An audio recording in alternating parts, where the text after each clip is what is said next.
ప్రభునందు నాకు అత్యంత ప్రియమైనటువంటి వాళ్ళారా, మన ప్రభువును రక్షకుడైనటువంటి యేసుక్రీస్తు వారి యొక్క శుభనామంలో మీ అందరికీ నా హృదయపూర్వకమైన శుభములు వందనములు తెలియజేస్తున్నాను. ఉదయకాల సమయంలో దేవుని వాక్యాన్ని ధ్యానం చేసుకుందాము. ప్రియరా, ఈ వారమంతా దేవుడు కాపాడాడు, ఆఖరి దినంలోకి వచ్చాము. మరి ఈ వారమంతా మన ప్రయాణాల్లో దేవుడు రాకపోకలో క్షేమం ఇచ్చిన అన్ని విషయాలు సహాయం చేశాడు. వారాంతంలోకి వచ్చి ఉన్నాము. దేవుడు ఉదయకాలం మనతో మాట్లాడినట్లుగా ప్రార్థనాపూర్వకంగా వాక్యాన్ని విన్నాము. ఈరోజు వాక్య ధ్యానం కొరకు మనం తీసుకున్నటువంటి లేఖన భాగము యెషయా గ్రంథము 43వ అధ్యాయము 19వ వచనం చదువుకుందాం. ఇదిగో, నేను ఒక నూతన క్రియ చేయుచున్నాను, ఇప్పుడే అది మొలుచును, మీరు దాన్ని ఆలోచింపరా? నేను అరణ్యములో త్రోవ కలుగజేయుచున్నాను, ఎడారిలో నదులు పారజేయుచున్నాను. ఆమెన్. దేవుడి వాక్యమును మన వినికిడిలో దీవించి ఆస్వాదించునుగాక.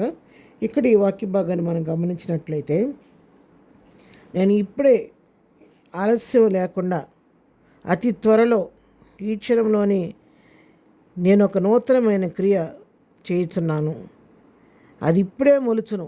ఇన్స్టెంట్గా ఆ కార్యం మీ జీవితాల్లో జరగబోతుంది. కాబట్టి మీరు దాని గురించి ఆలోచించండి.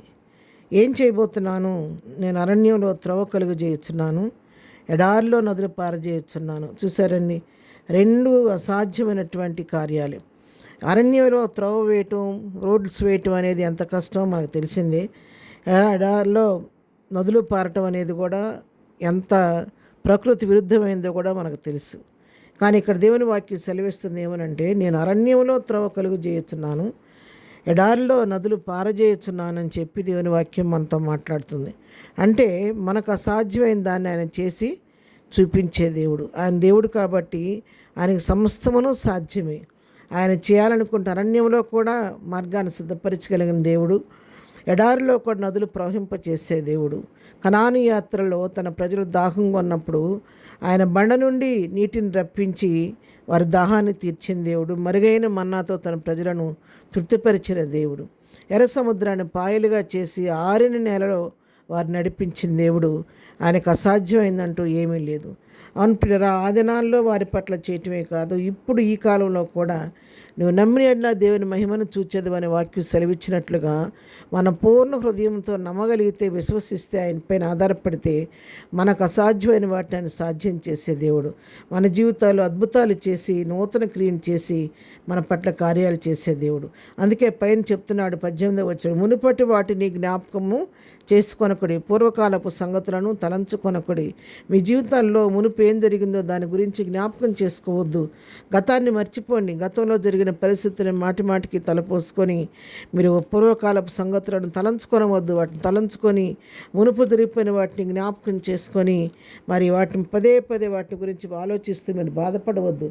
అవన్నీ విడిచిపెట్టండి. ఇప్పుడు క్రొత్తగా మీ జీవితంలో ఒక నూతన కార్యం నేను చేయబోతున్నాను, దాని గురించి ఆలోచించడని ప్రభు సెలవిస్తున్నాడు. యెషయా 42:9 చూస్తే, మునుపటి సంగతులు సంభవించాను కదా, క్రొత్త సంగతులు తెలియజేయుచున్నాను, పుట్టక మునిపే వాటిని మీకు తెలుపుచున్నాను. కాబట్టి మీకు చేయబోతున్నాను, అవి పుట్టక ముందే మీకు తెలుపుచున్నాను. కాబట్టి వాటి కొరకు ఆసక్తితో ఎదురు చూడండి. మునుపటి వాటిని జ్ఞాపకం చేసుకోవద్దు.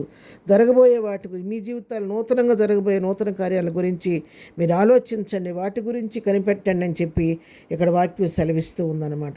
యెషయా 41:19 కూడా మనం చూసినట్లయితే, చెట్లు లేని మెట్టల మీద నేను నదులను పారజేసేదను, లోయల మధ్యను ఓటలను ఉబుక చేసేదను, అరణ్యమును నీటి మడుగుగాను, ఎండిన నెలను నీటి బొగ్గలుగాను చేసేదను. చూసారు, ఇక్కడ కూడా అవే మాటలు, అసాధ్యమైన వాటిని సాధ్యం చేస్తానని దేవుడు ఇక్కడ తెలియచేస్తాను. అరణ్యాన్ని నీటి మడుగ్గా చేస్తానంటున్నాడు. ఎండిన నేలలో నీటి బొగ్గలు పుట్టిస్తాను. అవును, దేవునికి అసాధ్యమైందంటూ ఏమీ లేదన్నమాట. మన దేవుడు ఆయన నిస్సారమైన జీవితాలను సారవంతంగా మార్చే దేవుడు, మూడువారిన జీవితాలను చిగురింపజేసే దేవుడు, ఎడారిలో సెలయేర్లు ప్రవహింపచేసే దేవుడు, అరణ్య భూమిని ఫలింపచేసే దేవుడు, మరి మూడువారిపోయిన జీవితాలకు నూతనంగా చిగురు పెట్టించే దేవుడు ఆయన. మరి మన నిస్సారమైన మన జీవితాల్లో ఇక మనకు బ్రతుకులో ఆశ అంటూ లేకుండా నిరాశలో కృంగిపోయిన జీవితాల్లో ఆశ్చర్యకరంగా వెలుగుదీపాన్ని వెలిగించే దేవుడు మన దేవుడు.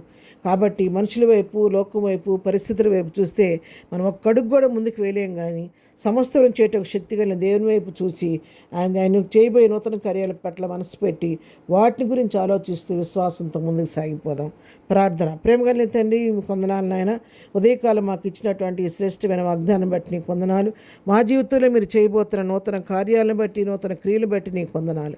ఏదైనా మేము వెళుతున్న మార్గాల్లో తోడుగుండండి, చేయి పని పట్ల కాపుదల దయచేయండి. ఏదైనా బర్త్డే మ్యారేజ్ చేసుకుని బిడ్డలు దీవించి ఆశీర్వదించి ప్రతి వారి పట్ల నీ కార్యాలు నూతనపరచమని యేసునామంలో ప్రార్థించడి పొందుకొని ఉన్నాము తండ్రి. ఆమెన్. ప్రభు కృప సదాకాలం మనందరికీ తోడై నడిపించును గాక. ఆమెన్.